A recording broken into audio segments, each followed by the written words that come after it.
Today, I want to talk about the Harbor Freight tools that I use on a near daily basis. Full disclosure, I am an ex-employee of Harbor Freight. Harbor Freight receives a lot of harbor hate, and I think a lot of that is misplaced. The first thing that I really like to use when I'm building a guitar is the aluminum ducting tape you get for $6. I'll throw these up with their current prices as I go through them. I have shielded my last 10 guitars with this stuff, and it works perfect. I have no issues with it. Now, people are going to say, oh, you got to use the expensive copper stuff because it's going to have the conductive adhesive. Just get better at doing it. It's a skill issue. You're fine. Another thing I use every day that's very affordable and very reliable, Harbor Freight multimeter. I think this is $4. I use this to check continuity on everything. Another thing I think you need from Harbor Freight if you're building guitars, get this set of drill bits. It's like $10 or $15 when it's on sale, and you have pretty much every size you're ever going to need, and they're organized. Are they good drill bits? No. Do I use them every day? Yes. And they're easy to replace if you break them. And I have broken a few, but we don't need to talk about that. On the subject of drill bits, I do recommend getting this set of bits. I think this is a brad point twist bit. Very, very useful for lining up with your pilot hole and then keeping your holes centered.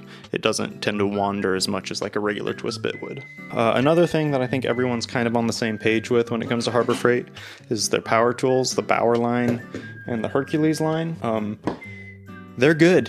They're great tools, and they have gotten me as far as I could ever hope to go.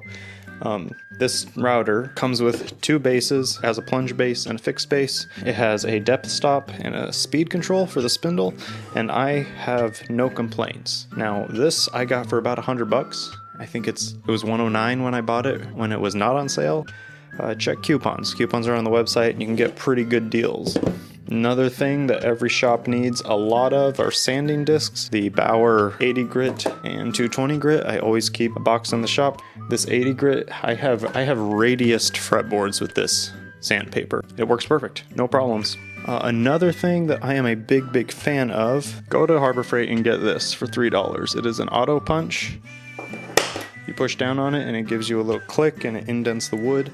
I use this to set up the side dots on the neck. I use this to set up pilot holes for just about every screw I have to do. Incredible tool. You need to have this, maybe a few of these in your shop. I'm a big fan of the Forstner bit set from Harbor Freight. I use these all the time when I gotta hog out the wood for a neck pocket or a pickup cavity, and they work great. And you know, when they go dull, just go buy another set. The thing about Harbor Freight is that they do own the production on most of the products in the store. As in, they own Bauer, they own Hercules, they own US General, they own Drill Master, they own Chicago Electric. Those last two are brands you should probably avoid, and I think Harbor Freight knows that, and they're phasing them out completely. What did he mean by this? Hi everybody, it's the editor here. I just wanted to make a note that what I said there, that I think Drill Master and Central Machinery are going to be phased out completely, is actually just a theory and not something I know for sure. Thank you. Let's get back to the video. When it comes to doing really fine work, like cutting fret slots or side dots, the $3, $4 headlamps, I have a few of these. They're great. I keep them around so I can see exactly what I'm doing. I love these. I've actually popped the lens out of this one so that it gives you a cleaner circle, and that is just enough light. In the paint section of Harbor Freight, you can get boxes of these acid brushes. I use these all the time when I'm doing dye stains or I'm brushing glue. Just nice to have a bunch of these around. Here's an interesting one. My fret leveling file that I made is actually made using a Harbor Freight file that I have broken off of the handle. I have beveled the front and back so it doesn't scratch, and then I used Harbor Freight 2-part epoxy to attach it to this chunk of mahogany, and this is what I have used to do my last few fret leveling jobs.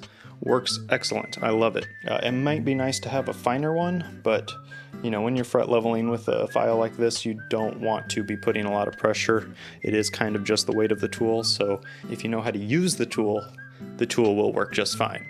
Don't put too much pressure on your fret leveling file. Hey, how do you know that? You want to tell us how you know that?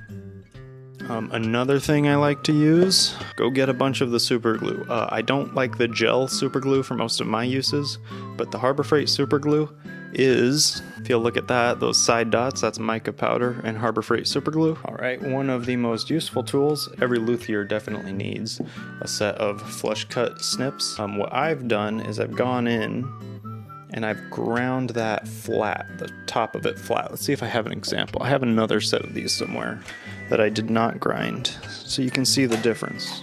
I actually never end up finding them, but I do look around for like 2.5 minutes, so here's some footage of that. I'm sure I have them. I don't. Oh yeah, I should talk about these. Another thing I really like from Harbor Freight, if you go in the welding section and you get these soapstone sticks, you grind these up into a powder against a file. This is what I use for my white inlays to give me kind of an ivory look, since they're a slightly unbleached bone sort of color. Very cool. If you go into the measuring section at Harbor Freight, you can get these. They're not the best sharpening stones around, but they do get the job done. I have put these through some pretty rigorous testing on my own tools, planer blades, and some razors that I've had to sharpen. I do recommend that if you buy these sharpening stones, you get 2 of them, and every time you use them, you give them one of these. Anyway, do that so that they stay flat, because you need to have a flat stone to get a good sharpen. It doesn't take much, just a couple swipes left and right, and they'll stay flat.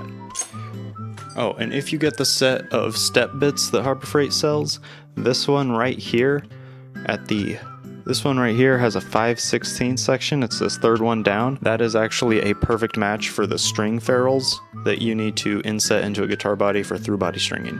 I use this to cut that hole on all my guitars. So I guess that's all I have to say right now. Thanks for watching.